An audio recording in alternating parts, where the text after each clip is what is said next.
ஏழாவது பாடத்தில் 10th maths 7வது பாடத்தில் பயிற்சி 7.4 7வது கணக்கு 6 சென்டிமீட்டர் ஆரமுள்ள ஒரு திண்ம கோலம் உருக்கப்பட்டு எந்த உருவம் உருக்கப்படுது? கோலம் உருக்கப்படுது. உருக்கப்படுதல் அப்படின்னு ஒரு வார்த்தை வந்தால் நம்ம என்ன கண்டுபிடிக்கணும்? கன அளவு. அப்போ கோலத்தின் கன அளவு. ஓகே, கோலத்தினுடைய ஆரம் 6 சென்டிமீட்டர். ரைட். சீரான தடிமன் உள்ள ஓர் உள்ளீடற்ற உருளையாக மாற்றப்படுகிறது. என்ன உருளை? உள்ளீடற்ற உருளை. அப்போ உள்ளீடற்ற உருளைன்னு ஒரு வார்த்தை வந்துச்சுன்னா நமக்கு வெளியாரம் கேபிட்டல் ஆர் வேணும், உள்ளாரம் ஸ்மால் ஆர் வேணும். இப்போது ஒரு திண்ம கோலம் கோலம் கோலம் மாதிரி அலங்கோலமாக வருது. இந்த கோலத்து வடிவத்தில் இருக்கக்கூடிய ஒரு பொருளை என்ன பண்ணுறாங்க? உருக்குறாங்க.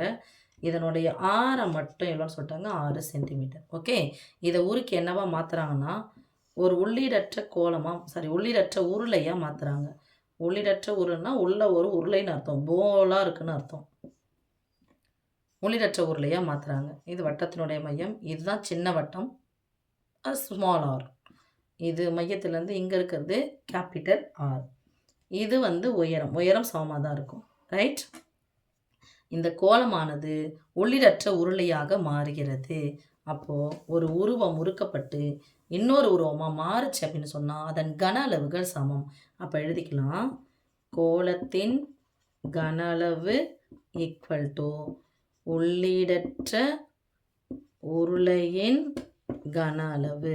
கணக்கு முழுசாகவே நான் படிக்காம விட்டுட்டேன். ஓகே, ஒரு கோலம் உருக்கப்பட்டு உள்ளிடற்ற உருளையாக மாற்றப்படுகிறது, அதன் கன அளவுகள் சமம். ஃபர்ஸ்ட் பாயிண்ட் முடிஞ்சிச்சா? அடுத்து உருளையின் வெளியாரம். உருளையினுடைய வெளியாரம் அப்படிங்கிறது கேபிட்டல் ஆர். ஓகே, மற்றும் உயரம் அப்படிங்கிறது ஹெச் எனில் உருளையின் தடிமனை காண்க. அப்போ தடிமன்னா என்னன்னா இந்த உருளை வரைஞ்சோம் இல்லையா,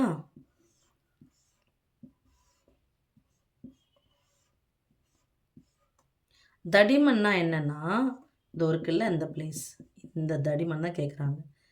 அப்போ இது சின்ன ஆரம், இங்கேருந்து இது இருக்கிறது பெரிய ஆரம். இந்த பெரிய ஆரத்துலேருந்து இந்த சின்ன ஆரத்தை கழிச்சு அந்த பிளேஸ் கிடைச்சிடும்ல எனக்கு, இந்த டிஸ்டன்ஸ் கிடைக்கும்ல, இதுதான் அந்த தடிமன். ஓகேப்பா? அப்போது பெரிய வெளியாரத்துலேருந்து உள்ளாரத்தை கழிச்சா எனக்கு தடிமன் கிடைச்சிரும். அப்போ வெளியாரம் கொடுத்துட்டாங்கன்னா நம்ம எதை கண்டுபிடிக்கணும்? உள்ளாரம் கண்டுபிடிச்சா என்ன கண்டுபிடிச்சோம்னா எனக்கு தடிமனை கண்டுபிடிச்சலாம். ரைட்மா?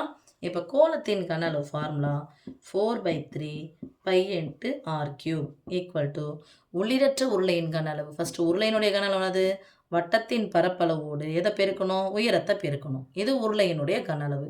இப்போது எத்தனை ஆரம் இருக்குது? 2 ஆரம் இருக்குது. அப்போ π × capital R² minus small r² × h. ஏன் மைனஸ் போகிறோம் அப்படின்னா இதுக்குள்ளே தான் அந்த வெயிட் இருக்கும், இதுக்குள்ளே தான் ஃபுல்லாக வெயிட்டு.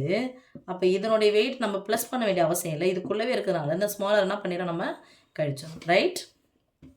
இப்போ அந்தந்த உருவத்துக்கு அதை ஃபிக்ஸ் பண்ணிக்கலாம். பையும் என்ன பண்ணிடணும்? கேன்சல். 4/3 × கோலத்தின் ஆரம் இதுதான். ஆரம் தான் கொடுத்துருக்காங்க, விட்டம் கொடுத்தா அதில் பாதி எடுக்கிறோம். ஆரம் 6. 6 எத்தனை முறை போடணும்? 3 முறை போட்டு பெருக்கணும். r³ 6 3 முறை போடுன்னு அர்த்தம். ஓகே, ஈக்குவல் டு இந்த r² இதான் வெளியாரம் கேபிட்டல் ஆர். அப்போது 5² போட்டுக்கலாமா? 5² மைனஸ் ஸ்மால் r² எனக்கு தெரியாது, இன்ட்டு ப்ராக்கெட்னாலும் இன்ட்டுன்னு தான் அர்த்தம். இந்த இன்ட்டு போட்டாலும் ஓகே, போடனாலும் ஓகே. உயரம் என்னென்னு கொடுத்துட்டாங்க? 32. ஓகே, இப்போ நடுவில் பெருக்கல். ஃபஸ்ட்டு இங்கே குறுக்க கேன்சல் பண்ணலாம். 1 3 3 2 3 6. இப்போ இங்கே பார்க்குறோம் நடுவில் பெருக்கல் இருக்குது. இந்த பெருக்கலாக இருக்கிற 32 இந்தாண்ட பக்கம் வந்துச்சுன்னா வகுத்தலாக மாறும். இங்கே ஃபுல்லாக பெருக்கல் இருக்கணும், இங்கேயும் பெருக்கல் இருக்கணும். இந்த ப்ராக்கெட்டுன்றது இந்த பெருக்கல்ன்றது ரெண்டுத்துக்குமே பொதுவானது. ஓகே, அப்போ இது இல்லாமல் இருந்துச்சுன்னா அது செய்யக்கூடாது. இது இருக்கிறதுனால என்ன பண்ணலாம்? 32 பெருக்கல் 32 எந்தாண்ட பக்கம் வந்துருச்சுன்னா வகுத்தல் 32ஆக மாறும். அப்போ கேன்சல் பண்ணலாம். இங்கே 1 4 4 8 4 32, 1 2 4 8, இங்கே 3 2 6 2 4, 1 2 3 6. ரைட்.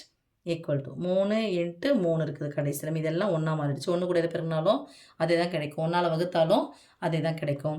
அப்போ 3 3 எவ்வளோ சாமி வந்துருச்சு? 9 இல்லைன்னா 3 இன்ட்டு 3ன்னா சொல்லுவோம். 3 ஸ்கொயர் சொல்லலாமா? Equal to 5 square minus R square.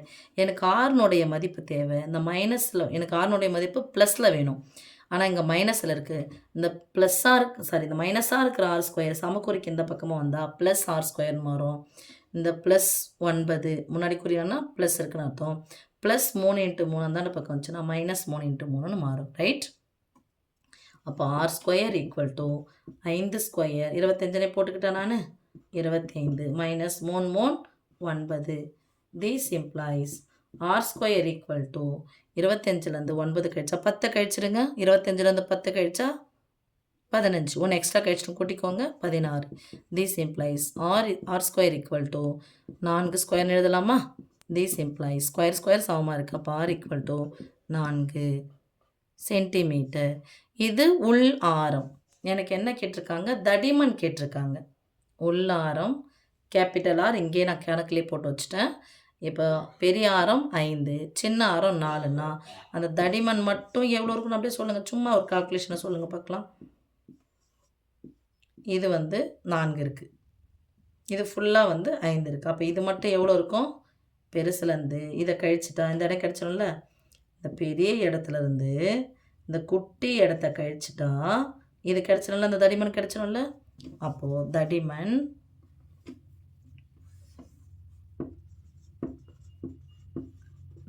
Thickness T equal to capital R minus small R. இல்லைன்னா அது போகணும் அவசியம் இல்லை.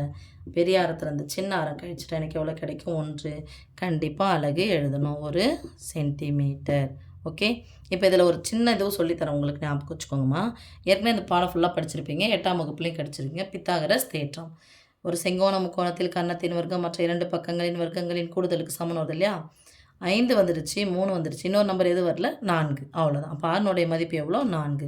இங்கேருந்தே நீங்கள் என்ன பண்ணலாம்? 5 ஸ்கொயர் இருக்குது. இந்த 3 ஸ்கொயர் போட்டுட்டோம் அப்படின்னு சொன்னால் 5 வந்துடுச்சு. ஸ்கொயர் 5 ஸ்கொயர் வந்துடுச்சு. 3 ஸ்கொயர் வந்துச்சு. எது வரலன்னா 4 ஸ்கொயர் வரல. அப்போ ஆர்னுடைய மதிப்பு 4ன்னு சொல்லிட்டு போட்டுக்கலாம். ஓகேவாம்மா? தேங்க்யூ.